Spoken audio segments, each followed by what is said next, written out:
Morning, everybody. My guest today is David Brubaker. David has worked as professor of organizational studies. He's been the dean of the School of Social Sciences at Eastern Mennonite University, and he's had his own consulting practice for many years, dealing with conflict, organizational issues, and change. So, what are some of the common threads of motivation that run through your work over the last several decades? So I have two primary principles when it comes to working with organizations. And one is that organizations are a critical institution in American and global life at this point. We spend much of our waking hours in organizational context. So the health of an organization really matters to the people who comprise it and to the customers or clients that they have. So that's the first assumption. Organizations matter. The second assumption is that organizations are mediating institutions, which simply means they're between larger systems such as nation states and individuals that comprise them and communities. And so because organizations have a mediating role, they can have a positive impact upward to the broader society. They can have a positive impact downward to the members and customers and clients. What we need to be aware of is that they can also have a negative impact. And so the health of an organization really matters to the health of individuals in the broader society.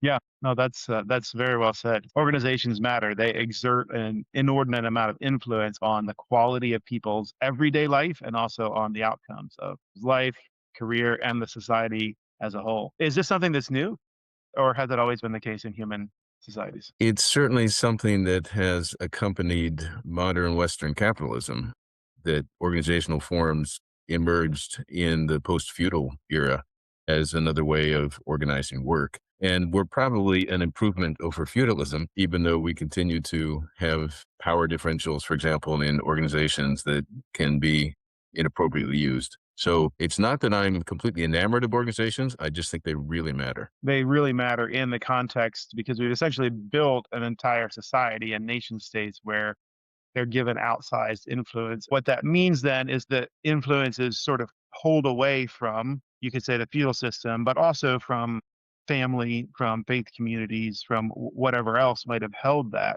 So now organizations are left holding the bag for driving a bunch of the goods in life, you could say. Would you agree with that statement? So there are three types of organizations, three organizational forms. The largest, of course, being for-profit organizations, but government organizations are also significant, and nonprofit organizations, which account for about 10% of the workforce. So given those three organizational types, for-profit, nonprofit, governmental, we have to realize that organizations function very differently in each of those three sectors. So a small community-based nonprofit organization could be very close to the individuals that it's serving. A very large government or corporate structure may not be. Yeah, so what I'm trying to get at here, I mean, I think that's helpful to kind of look at the three different sectors and how organizations come about or create influence differently in each of the sectors. But I'm also aware that humans have always been connected in various ways for various purposes. And so I'm kind of wondering what your thoughts are on organizations as we know them versus the other ways that humans congregate and interact for different purposes. What are modern organizations uniquely well suited for? And what are functions that they've been forced to take on because their footprint has expanded so much? So in pre-capitalist societies, there probably would have been more emphasis on the role of the family and the community in providing support for individuals.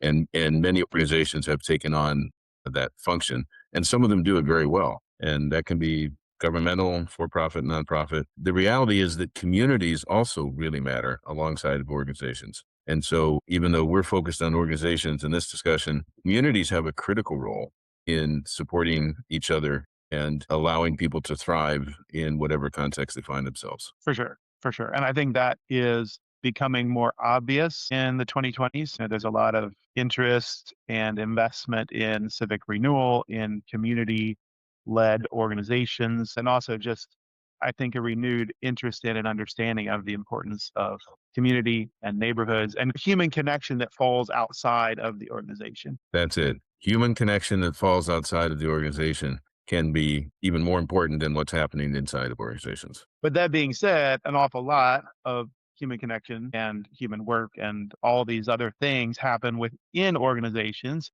So you feel like there's something really valuable about having an organization that is what?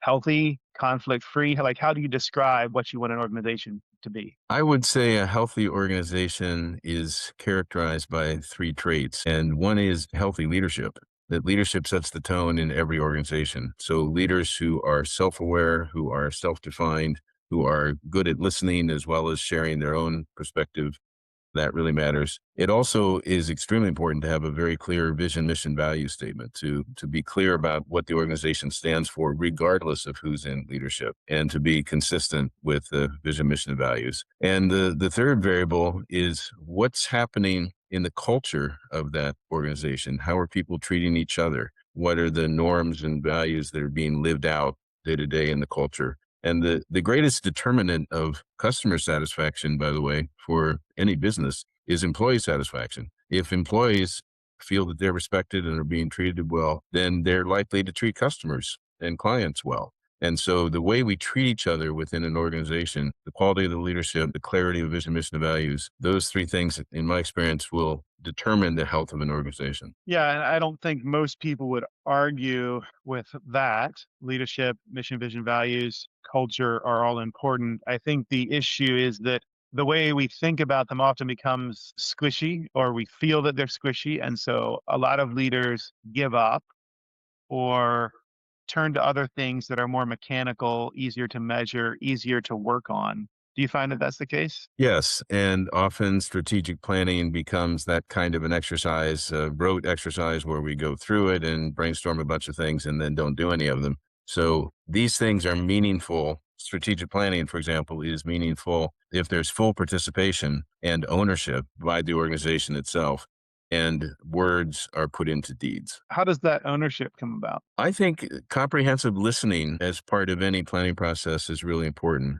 So when I meet with leadership teams, I talk about interviews, focus groups, surveys. What are the multiple ways in which we can hear from people, and how can we offer multiple methods so that the planning that we do is based on what we've actually heard from the people that comprise the organization. Okay, so listening is a critical part of having people involved or feeling like a process is useful to them. Can you say a little bit more about how that happens? I mean, I know a lot of leaders who want to listen to people, want to feel like they value them, but their employees do not feel heard and valued. How does a leader create an environment, or how do you, as a facilitator, as an outside consultant, help somebody create an environment where people not only are being heard, but they have the subjective experience of being heard? So, first to internal leaders, the best advice I can give is to quote, invite disagreement, to make it safe for people to disagree with you, because the power differentials are there and people already will feel a little bit unsafe about voicing what they're truly experiencing.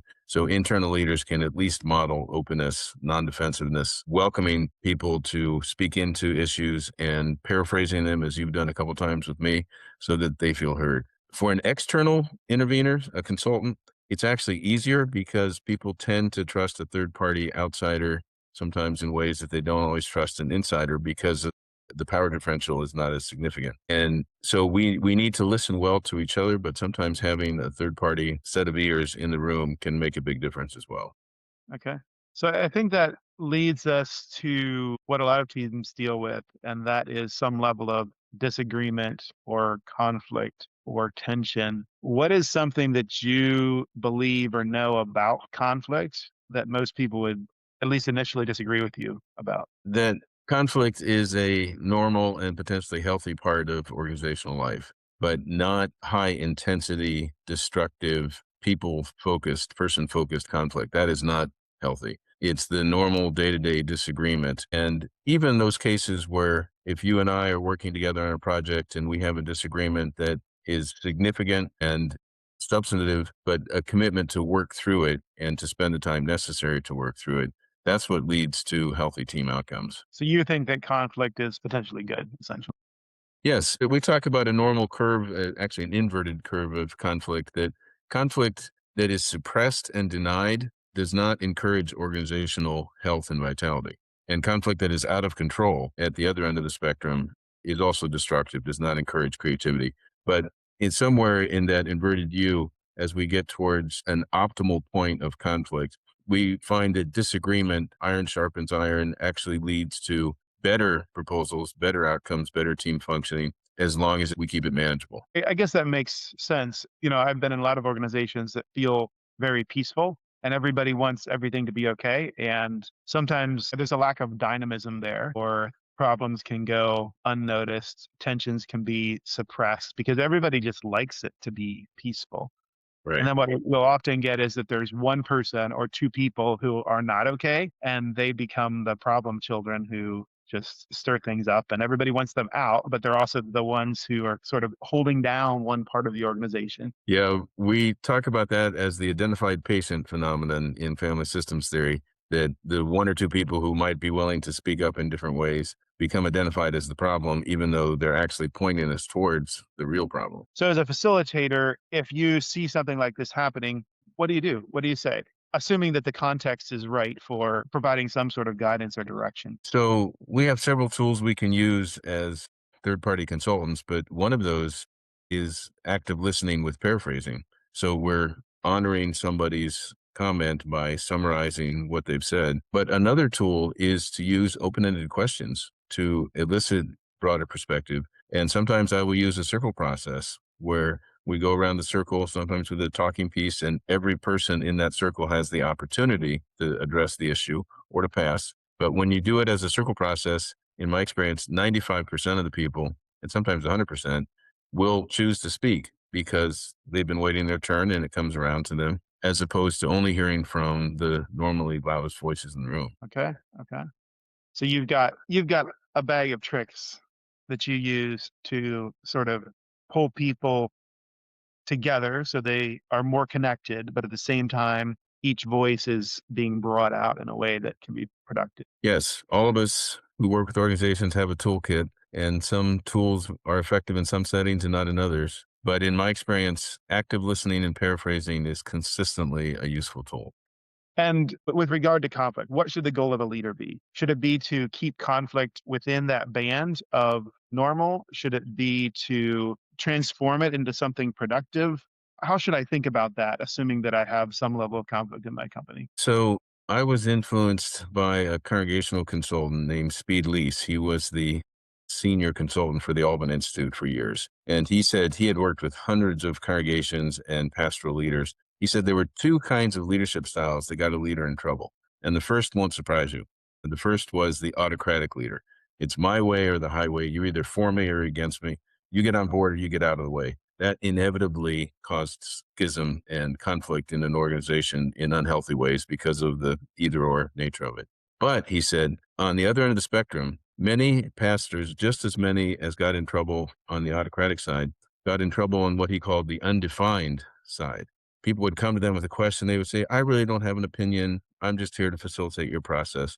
Well, that drove people nuts because they knew that that leader in his or her leadership role did have an opinion. They just weren't sharing it. And so those two styles, the autocratic and the undefined, get a leader in trouble. What's in the middle of that continuum is self-defined and staying connected. In other words, when leaders are able to say, this is who I am, this is what I believe, but I'm equally interested in who you are and what you believe. I'd like to hear that as well. That gives permission for someone to disagree because if it's said with a genuine heart, people are sensing, okay, you've been clear about your position on this issue. Now, allow me to share mine, and then we can see if there's some common ground. Yeah, yeah. So self-defined and connected and listening. I actually had this experience recently. I was sitting in a conversation with a team, and there was a lot of sort of under the table disagreement. It's a fairly healthy team, but disagreement. And people started expressing the way they saw things, expressing how they disagreed with each other, but also signaling their respect for each other and wanting to listen. And as soon as that happened, like I felt that kind of click into place. And my impulse was, okay, I'm done. Like I could just walk out now. And this relational or whatever it is dynamic that just has clicked into place will do the work now of figuring out how will we bring up our cash flow? How are we going to revamp our marketing program? What are the initiatives for this year? Like this organizational dynamic or community dynamic that just clicked into place. I had the feeling that now it will do the work for us. So you've probably seen Lencioni's five dysfunctions of a team. What he puts at the bottom of the pyramid, which is the most important fundamental trait for healthy team functioning, is trust. Do people trust each other? And what you just described is people signaling, we can disagree and I still respect you, which means I'm extending trust to you and inviting you to extend trust to me. So with trust, we can handle a decent amount of conflict. When there's zero trust, we can't handle any. Mm-hmm. One thing I've been noodling on is how all these things change at different levels of intensity within an organization. There are times when things are sort of in the middle and everything is humming along. There are times when things feel frenetic and chaotic, and there's times when we're just hitting walls one after the other. Or like you can use a different set of continua, but what is happening inside the organization change the way that we facilitate, manage conflict, set plans, deal with some of these issues we're talking about. So every organization is its own ecosystem with leadership, structure, culture, as we talked about, strategy. But every organization is also nested in a broader environment. And it's a particular community environment or a national environment, these days a global environment. Many of the stresses that come into organizations come from the outside. So the pandemic of 6 years ago now would be a classic example of that, is that every organization in the country, if not the world, was deeply impacted by the COVID pandemic and responses to that, even though none of them would have said in their strategic plan, at least very few of them, we need to prepare for a pandemic to affect our organization and our ability to be together in the same room and to work together. So those external forces often increase the intensity level, the internal conflict within the organization, not because anybody in the organization set out to make that happen, but because of the pressures coming from outside the organization. So pressures come out from outside the organization. How does that affect the way that teams function or need to function? So a healthy team responds collectively with trust and respect for each other, like the example that you gave. An already unhealthy team feels that external pressure and becomes even more dysfunctional. So we need to work hard when things are relatively normal, even though that's less and less the case. But we need to work in times when we're not faced with massive external pressures on team building so that we have a healthy, functioning, trusting team going into a crisis. Yeah. Yeah. So that's that work of building culture that is easy to overlook or to say, well, HR should plan an ice cream day or something. And that's not probably how you see it. Well, what we know from the research is that training doesn't seem to do much in terms of creating healthy culture. Modeling does a lot. So again, as goes the leadership, so goes the organization. And that's formal and informal leaders. If those leaders can model respectful ways of being together with each other as a leadership team, as well as with the entire organization, that has a huge effect. So perhaps training for top leadership in modeling conflict healthy habits could be very helpful as long as they're willing then to put that into practice and demonstrate what that looks like. How would you go about a training like that? I tend to do a lot elicitively, asking people questions like, what do you see as some of the healthy aspects of your culture? What works well right now? And I call it blessings and burdens. So what are the blessings of your culture? What are the burdens of your culture? And how do we strengthen the former and address the latter? So how do we get more out of some of the positives in your culture? And it could be that they would say something like, well, when it comes to communication, things tend to go in circles according to kind of pre-existing cliques in the organization, and we're not having open, full communication. Okay, so how do we shift that to have multiple ways that people can communicate with each other and that it's two-way communication? That your culture of communication is not only for leadership to tell people what's happening, but to invite responses back that shape what's happening. So we can create conflict healthy habits and positive communication, but we have to first name what's working and what's not. So let's take that one level deeper. I mean, asking about blessings and burdens or positives and negatives of a culture is a way to start getting people thinking. But how would you explain that? Or what would be the next sentence to get people to start talking and know what it is that you're trying to get them to reflect on? So culture in many ways is not terribly visible to us. it's operating in the background here. Kind of what I'm trying to I'm trying to get at because I know some people have a sense of what culture is and can start to talk about it, or they might just start talking about their problems with their coworkers, which is maybe a proxy. But others who maybe view the organization as a machine, which is in one sense what an organization is, but it's not the only thing an organization is, or people who just want to get out of the meeting and go back to work. How do I get them to start reflecting on culture and what's good about it, what it's bad about it? So one definition of culture is the way we do things around here.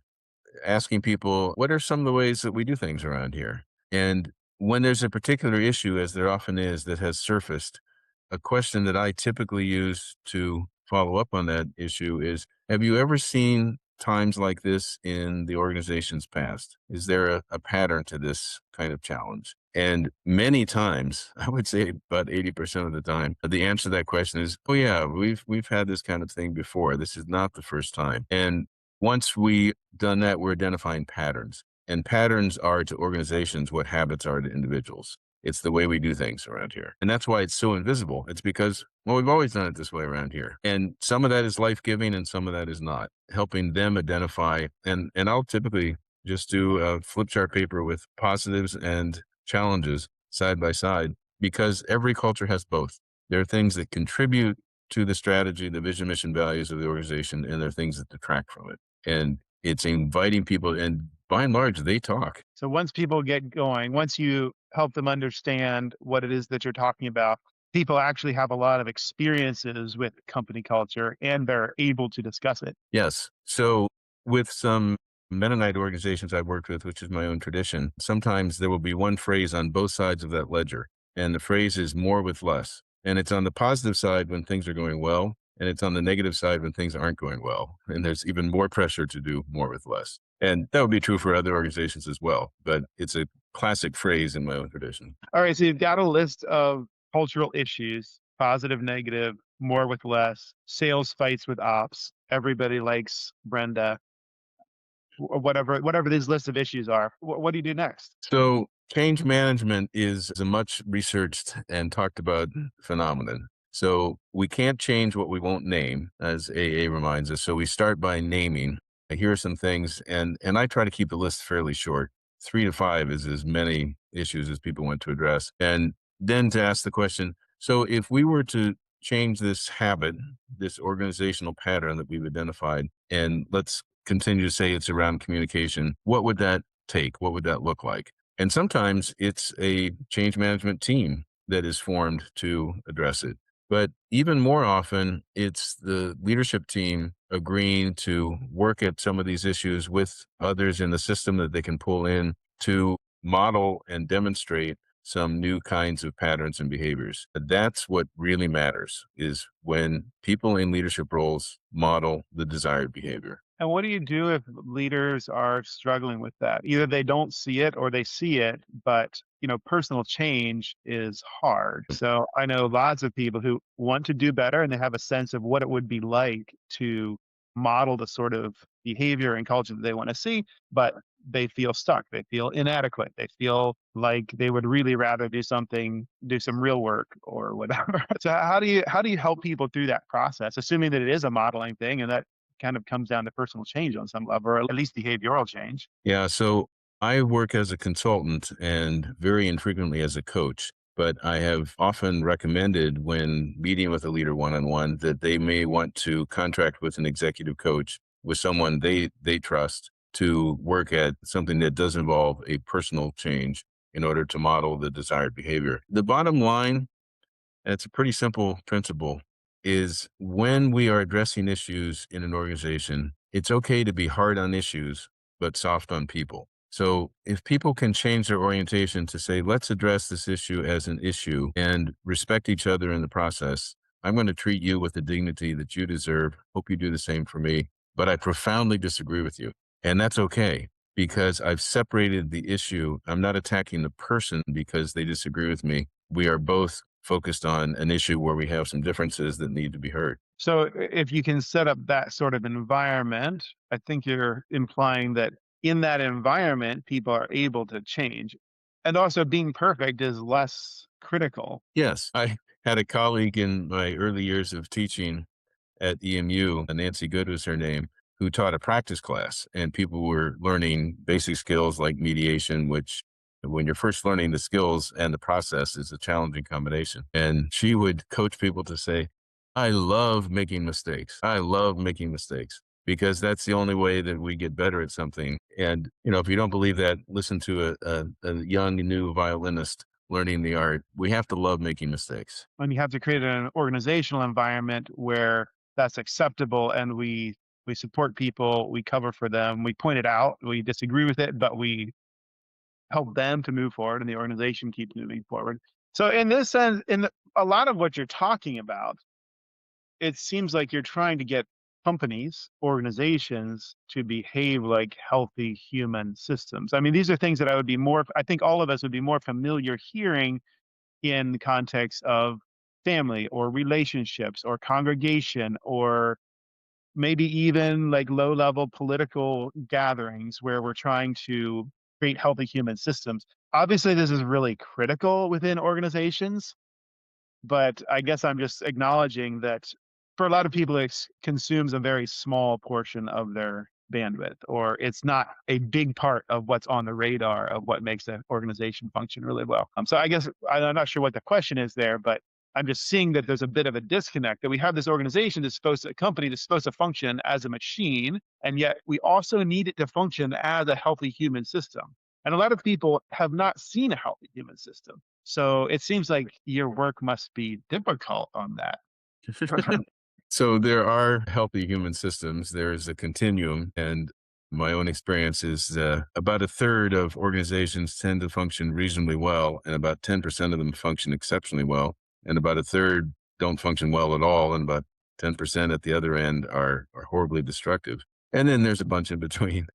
So we have a range of human systems and health. But I will confess that I work primarily with faith-based organizations, not just congregations, but disaster response organizations, for example, human service organizations, but primarily faith-based. And I do that because that is my own background. And I've worked with everything in the Christian tradition from Southern Baptist to Episcopal, but I've also worked with an ashram and a synagogue. So I have experience with other faith-based systems that's more limited. The main difference between faith-based organizations and secular organizations is that the beliefs are more explicit in faith-based organizations, not the values, because secular organizations and faith-based organizations can have core values, but there are belief systems that often accompany faith-based organizations, and throughout human history have also been contested. Those beliefs themselves are both a source of unity and division. And so that is a significant difference that secular organizations don't deal with directly. So you're saying with faith-based organizations, obviously beliefs become more visible or become more explicit. But on the other hand, values can be explicit in any type of organization And should be. and should be. Right, right. So in a way, that would be a similarity. I mean, I think you're right, or my experience would bear this out, that in most businesses, people don't spend a lot of time talking about beliefs, certainly not about metaphysics. At the same time, values can become very explicit, or have a pretty large presence in the room. And this, to me, has been one of the entry points for creating positive change, is that everybody has values. And most people, even if they're living by values that aren't that healthy or useful, they have some buyer set that they aspire to. If you can elicit them, they're really deeply aligned with. And I would say this is 95%. I'll say at least 90% of business leaders that I talk to, and there's certainly selection bias there, but 90% of them, they really want to do the right thing. They really Mhm. want to help their employees. They really want to have a positive impact on the community. If you started a company, you want it to be a good thing, whatever good means to you. And if you work in a company, you want it to be a place that's a good place to work. So the number of people who are just completely cynical or driven by values that I have a hard time resonating with, I would say is very low, or at least the people that I deal with, it's very low. So I think that is a point of commonality between all types of organizations, that if you look at the values, there's a lot to work on. So is that one of the gateways, or is that one of the ways that we start to help people to understand the importance of culture, or start to move things forward? Yeah, so there are two kinds of values, and one you referred to, aspirational values, the things that we aspire to, but aren't there yet. And the other are our values in practice, things that we are actually living out. And ideally, we would have developed clear value statements, hopefully not more than 8 to 10, so it's not overwhelming. But people understand these are the values that we aspire to, and then have a conversation about to what degree are we really living them out? To what degree are these aspirational values in practice as well? And that can be, I've had those conversations with various organizations, can be a very healthy discussion because then we're talking about norms, right? So values in practice are norms, the way we actually treat each other in the organization and treat our customers or treat our clients. And again, just making it explicit that there is a gap, there will be in any organization between our aspirational values and our values in practice, and we can narrow that gap. We can do better We can do better if what? if we're deliberate about it. Yeah. So let's say there's a big gap. Like, let's say I'm in that 30% that's not atrocious, but pretty bad. And you've been hired to help me change things. What do you do? How does that unfold? What level of change is possible? So I have 3 questions that I use in every interview, every focus group, and every survey. And other questions are specialized for that organization. But one question is, what do you most love and appreciate about this organization? Because even in the most dysfunctional, hurting organization, there's something that people have connected with, even if it's in the past, that's meaningful to them. I want to know what that is. And the second question is, what are some of the current challenges that you see for the organization where people will very clearly identify them? The follow-up question, as I mentioned, is this a unique challenge or is there a pattern to these challenges? Is this a unique challenge or is this how things are? Yeah. And then the third core question is, what ideas would you have to address this challenge or these challenges? Because people need to feel not only that they have the right to name what's not working, but they have the right to speak into what might make it work better. And then, of course, the willingness to be involved in working at that.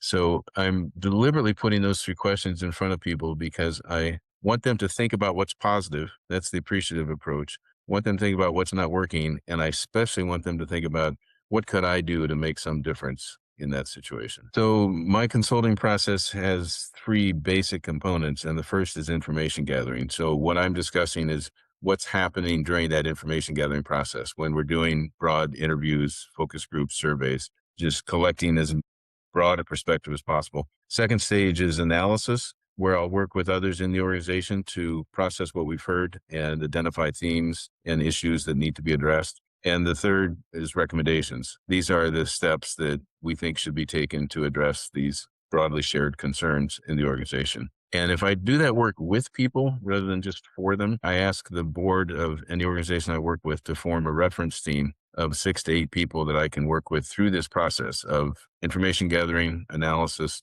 and recommendations, so that the recommendations are coming from the consultant and this team that hopefully represents the diversity of the organization. So what I'm just discussing are the questions, the core questions that I ask at the front end of the consulting process. Okay. Okay. So can you share an example or tell a story to help us get a sense of how this unfolds? The juicier the better. Well, without identifying any particular organizations, I was working with a large congregation in North Carolina, so put in a different state than my own, Virginia, where there were significant differences over the leadership of the minister. And when we're in a level 4 conflict, we think of conflict at 5 different levels corresponding with the F1 to F5 ranking of a tornado or hurricane. And level 4 is pretty intense conflict, and needed to form a reference team, which I did, and work with them on listening to a number of groups and individuals in the congregation, and realized that although the energy had focused on the minister and his leadership, the underlying issue was people didn't feel that they were participating in decision making. And this was a congregational polity. I won't name the denomination, not Mennonite, but congregational polity where people had expectations of participating in decision making. And over time, as the congregation grew, it had become more and more located just in the staff and the board, and required actually bylaws revisions to make it clear that there were possibilities for people to participate in various ways and to clarify what issues needed to come to a congregational vote, because there had been fuzziness around that. And so over time, the definition of what the problem is, what the challenge is, shifted from it's our minister, we need a new minister, to it's our decision making. And we need new ways of making decisions that are more participatory. And the minister continues in his role. This is about 7, 8 years later, because the underlying issues were addressed, not just the identified issue. Okay. Okay. So help me understand how recommendations play into different types of problems. Because if that's the endpoint, if it's something like a governance issue, a cultural issue that can be addressed through governance, then I can see how a recommendation, you take an action, it's done, right? But then there are other things that are squishier, that are more human centered, that have to do with long-term patterns of interaction, that a recommendation may or may not have the effect that you want. Help me understand how that plays into it. So in this particular congregation, North Carolina, we made 4 recommendations, 2 of which involved decision making and bylaws changes, but one was communication. And it was about this problem of communication happening indirectly and not being two-way. And the recommendation was to form a communication task force to develop some new ways of communicating at a whole church level. And that group started after the recommendations were adopted by the board and did their work and brought back some additional recommendations. So it's not like recommendations are one and done. In essence, we're trying to set a new trajectory, a new direction, as opposed to this will solve all of your problems if you do these 4 things. Right. You're more creating, helping them put in place a set of processes that over time are going to transform the organization. Excellent paraphrase. Okay. Yeah, that makes sense. So if I'm a leader and all this sounds great, maybe I've hired a consultant or a coach, maybe I haven't, but I know there are things that I want to do to improve the culture, to improve the teams, to make conflict more productive. What would be your top like 1, 2, 3 pieces of advice that you would give for leaders to improve their skills at some of these things? So it's ancient wisdom, but I think to know oneself is probably the first step. To know who you are and how you make decisions and what makes you tick, what gives you joy and what challenges you. And, many of us have multiple opportunities to learn about ourselves, but sometimes the 360 evaluation where we're inviting feedback from people who work with us can be very helpful as well. So know oneself. It starts with self-awareness. Yep. The second would be to know your organization and to really understand the culture as much as you can of your organization, the decision-making structure, how relationships flow within and communication within the organization. But the more we know our organization and the more we know ourselves, the better we are able to lead a team. And the third, I think, is to know your environment. Know your context, know your customers, know your clients, understand what makes them tick. So to the degree that we know ourselves, know our organization, and know the environment that we're located in, we will be more effective leaders. Okay. Okay. So like insight and understanding on those 3 levels really are what drives the effectiveness, like how effective I can be at moving my organization forward. What about specific facilitation skills? Say I have this understanding, but now I need to take it back and start to bring my team along. And obviously where I am and my level of understanding and my own work, my own centeredness in where I need to be, that's a huge part of it. Probably not the only part. Like what about when I come back into that meeting? What kind of skills do I need to have or what advice are you going to give me? So I grew up in a church context where during the Sunday school hour, I would participate in adult formation classes. And typically somebody would give a lecture about whatever topic we were on that week, whatever scripture passage. And then there'd be some Q&A.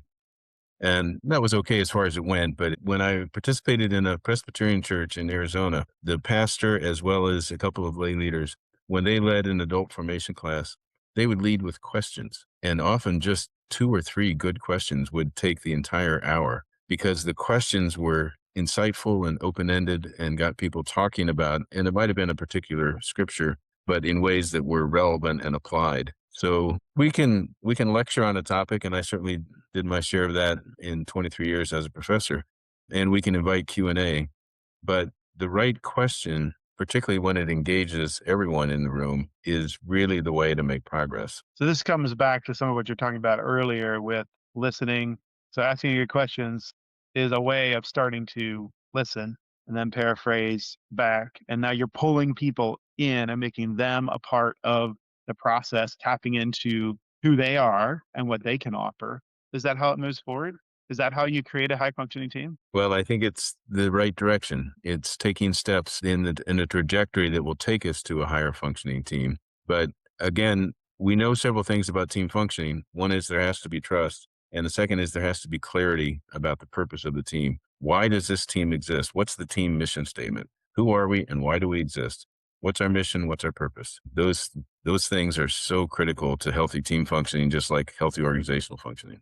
Yeah, well, that was another thing I wanted to ask you is if you have a team that now has arrived or has reached a high level of functioning, what are the characteristics of it? How did it get there? Which is what we've been talking about, but then also what are the characteristics of it? What is it like? So you're saying a clear purpose and a high level of trust. Is there anything else that you would add on what makes that? Open communication, two-way communication within the team itself. Yeah, Lencioni has some good research on this, but in essence, it's the model you described earlier, where you could sense mutual respect, mutual trust within the members. That is the bottom line. So I'm sure you've thought about this. You work a lot with congregations, but you've also worked with organizations that have budgets and corporate structures and, all the things that complex organizations have. So how do you think about this relationship between the organization as a human system and the organization as a machine or computer, so to speak? Yeah, well, there are multiple metaphors that we could use for organizations. Every one of them has some truth and relevance. Organization as machine is the classic one. I'm thinking of the Hawthorne experiment where they changed the lighting to see how it would affect people's performance in the organization. And they discovered that when they changed the lighting, performance went up. But when they actually did some research to find out why performance increased, it wasn't so much that the lighting changed, it was that people felt they were being noticed. They increased the lighting and performance went up. Then they made it super bright and it went up. And then they made it so dark it could hardly work. It still went up. So it was like, okay, there's something other than the lighting that's going on here. And this was 100 years ago. So we're learning that when people feel noticed and taken seriously, their performance improves. So if the goal is improved output, which is the machine metaphor, something goes in, something happens in the middle, something comes out. If we're looking for improved output, we need to take people seriously. Yeah. Well, I mean, and the Hawthorne is a great example of that because this is literally the heyday of seeing the worker as a machine and trying to get scientific about how the organization as a machine functions and how you can make it function faster and more efficiently. And lo and behold, what they find is that it's the humans that make it function. And humans who are paid fairly, as Henry Ford discovered, once he paid his workers $5 a day, they could actually afford to buy his car. And so the market for the Model T improved when he improved the pay of his people. Okay, that makes sense. What's your favorite kind of meeting? So I was on a transition team in my local Mennonite congregation that met for 18 months. We just submitted our final report last month, and I experienced it as a very healthy team. And one of the ways that it was clear to me that it was healthy was the diversity of perspectives that were there, different genders, different age groups, different tenure with the congregation. And so we had a good representation of the cross section of the congregation. And the second was the amount of laughter that took place in meetings, that we just enjoyed being together. And at our last meeting, decided to meet in one of our members' homes and have dinner together and took a group photo. That there was this sense of we are connected with each other. We've worked well together. We enjoyed each other. We disagreed freely. But at the end, we were able to make a consensus recommendation to the church council about how to proceed with the pastoral search. So we had a very clear mandate, and that's credit to the previous council chair who called us all together back in July of 2024 and said, this is your mandate. We want you to identify a proposed structure for the congregation after the retirement of a beloved 28-year minister. What's next? What kind of model? We're not asking you to recruit people to fill those roles. We're just asking you to design those roles. So clear mandate, diversity of participants, leadership that encouraged disagreement, and people that are having fun together. Something emerged from this group of people being together that is a certain je ne sais quoi that, as you're saying before, is really what enables good outcomes for the meeting or good outcomes for the organization, but it also makes it a great place to be. Yeah. That you look forward to a team meeting rather than dread it, that's a good sign. Yeah, yeah. All right, so I have a puzzle for you, and I don't know if it's solvable, but it has to do with the size of organizations and how that relates to the way that we create culture and health. The companies that I work with are usually led by an owner founder, and they're privately held. So there's pretty direct connection between governance, culture, and operations. And that opens up a certain set of opportunities that my sense is get lost or attenuated as companies grow and you have multiple levels and the MBAs come in like me and say, hey, your profits need to be 12%, not 10%. And that means you need to tighten the screws here and here. And then, especially when governance gets moved elsewhere, the way it does with a publicly held corporation or private equity or whatever. So I've been trying to figure out how a company can retain its culture as you get those layers and the incentives and decision making flows differently. And I wonder what your experience is, or if you think that that's possible. So there are several variables that determine the culture of an organization, including the historic time period in which it was founded.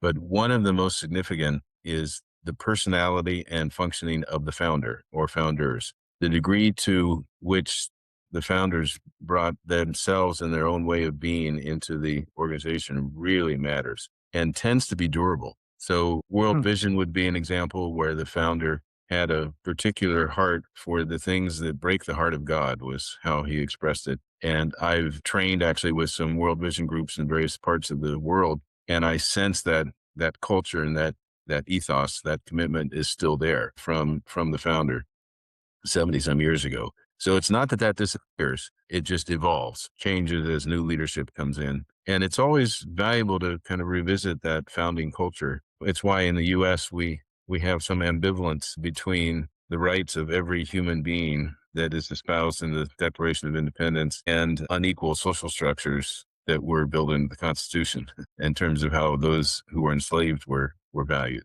So those things get into the culture and affect for centuries an organization. Doesn't Well, mean we that's, can't change them. in a way that would be positive for somebody who's a founder and is concerned that the culture is transformed. It becomes a different company as it grows. But you're saying that who you are and the culture that you build really can have a lasting effect and can outlast different sizes, different market conditions, different leadership, different governance structures. That's kind of good news. Yes, because culture is also a glue. It holds us together. It can become a barrier to others entering the culture who maybe don't share some of those core assumptions or even core identities that were there in the founding. So we should never take it for granted and assume this is what the founders brought us. We'll never change it.